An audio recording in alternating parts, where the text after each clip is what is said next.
big box right here with probably thousands of dollars worth of fish and coral. One of my favorite divided betta tanks I've ever seen. 13 zebra danio fries.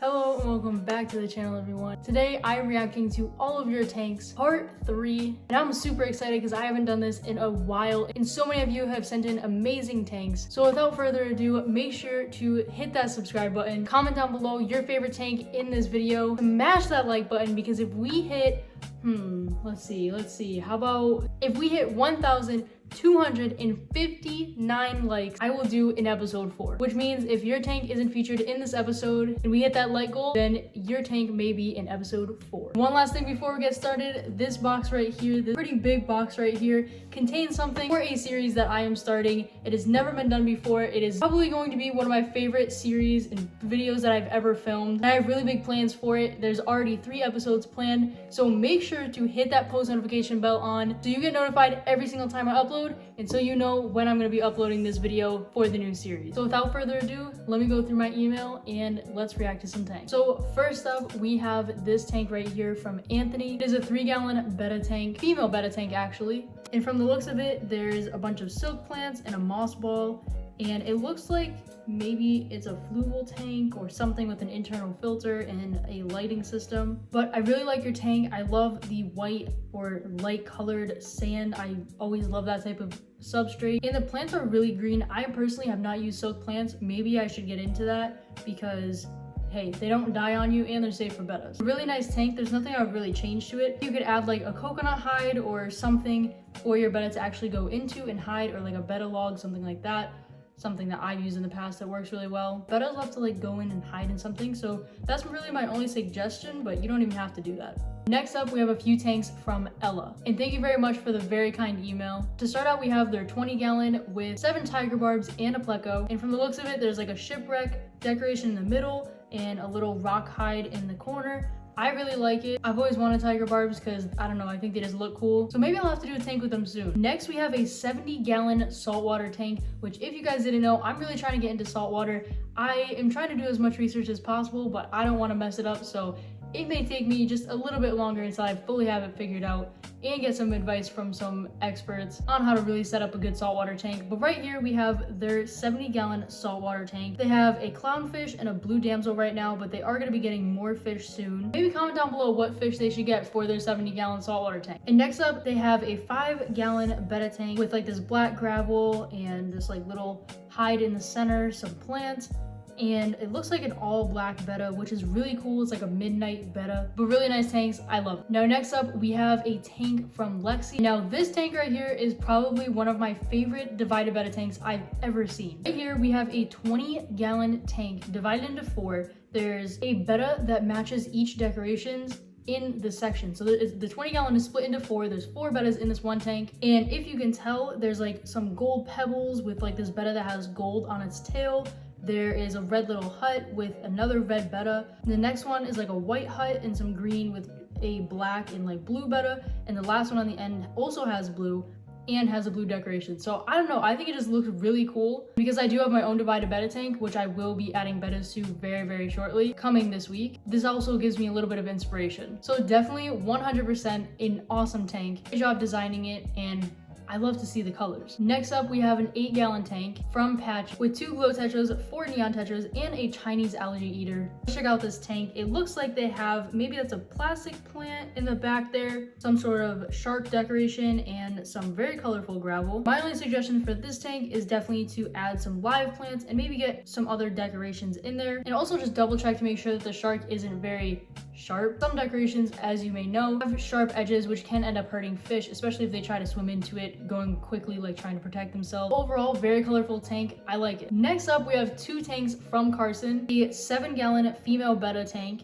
and a 10-gallon with 15 cherry shrimp. So this first one here is the betta tank. It looks like they have a koi betta and a bunch of floating plants on top, which bettas really love those. Some driftwood, a ton of different plants in here. I mean, this is totally decked out tank and I really love it. And their other tank is a 10-gallon with a bunch of cherry shrimp, and I really love these plants in here. I mean, you have a ton of different plants mixed in. They're very vibrant, very green, and all the little cherry shrimp that I can see anyway really stand out in all these plants. Awesome job aquascaping both of those tanks. They're really great. And I don't have any suggestions for them. Next up from Erika, we have an 8-gallon tank with 13 zebra danio fry in it. And it looks to me like it's some sort of glow tank. They have a blue light and a white light setting. They have this really big, maybe plastic, maybe silk plant in the back. As you can see, there are a ton of zebra danios back there and 2 little hides in the front with what looks like to also be some live plants as well. But I really love how colorful this tank is, and because you have that giant plant, it definitely provides a lot of protection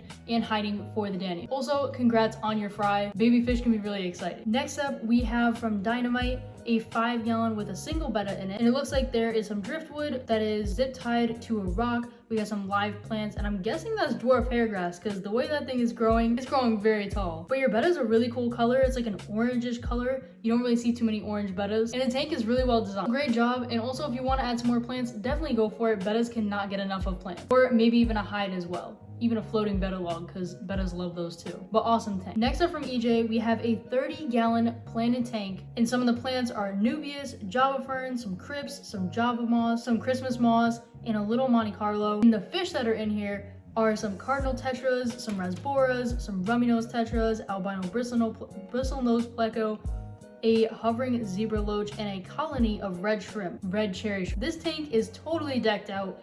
Tons and tons of plants, and the leaves on these things are huge. Looks like you probably have these plants for a while now, or maybe you bought them like that, but tons of plants in here. And you definitely weren't exaggerating when you said it was a planted tank. This is kind of what I'm trying to do with my nano tank that I'm gonna build, is have a ton of plants and then like maybe 1 or maybe 2 species inside the tank of like some really small fish. But awesome job on your tank. Now this next tank is from Cole, and when I tell you, this is an insane tank. It is a 120-gallon reef saltwater aquarium that is fully decked out with probably thousands of dollars worth of fish and coral. Right in this back left corner, it looks like a huge bubble anemone, if I'm saying that correctly. I don't really know too much about corals and stuff, but I do think that's a bubble anemone. Anemone.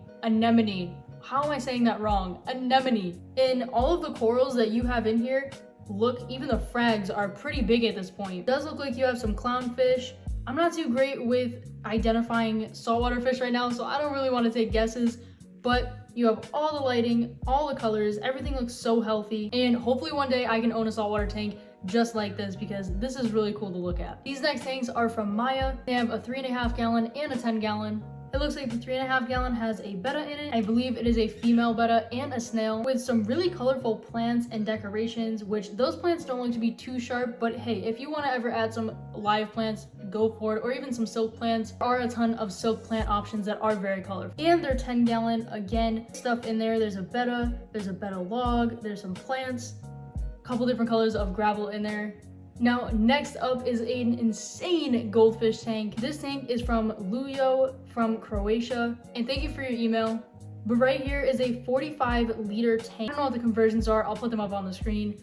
But I have 2 Aranda red caps, 1 black moor, and 3 veil-tailed goldfish, as well as 1 comet yellow goldfish and some cleaner fish. But this tank looks totally cool. The only thing I would suggest is getting a bigger tank because unfortunately, I do have on goldfish. You can comment down below if I'm wrong, but I do believe that goldfish, like a pair of them, I think 2 or 3 of them, need more like a 55-gallon, and because you have so many in there, I think they will be getting bigger and you'll probably have to upgrade, but you may already know that. But the goldfish look really healthy and very colorful, and I've always wanted to do a goldfish tank, but unfortunately they are very large fish. They live for like 30 years. They need very big tanks and they make a huge mess. But I really love your tank. You have some big plants in there, some driftwood, some giant like river rocks it looks like.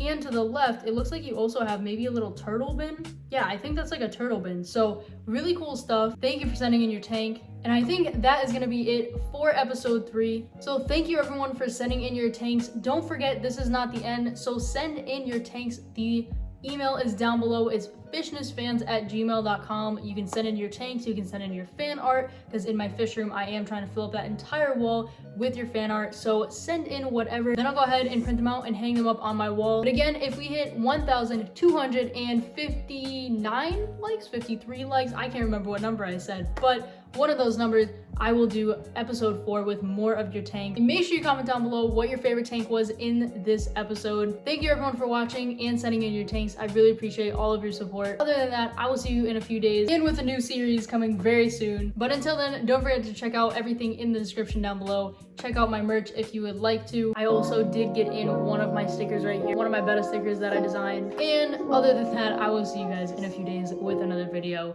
Bye.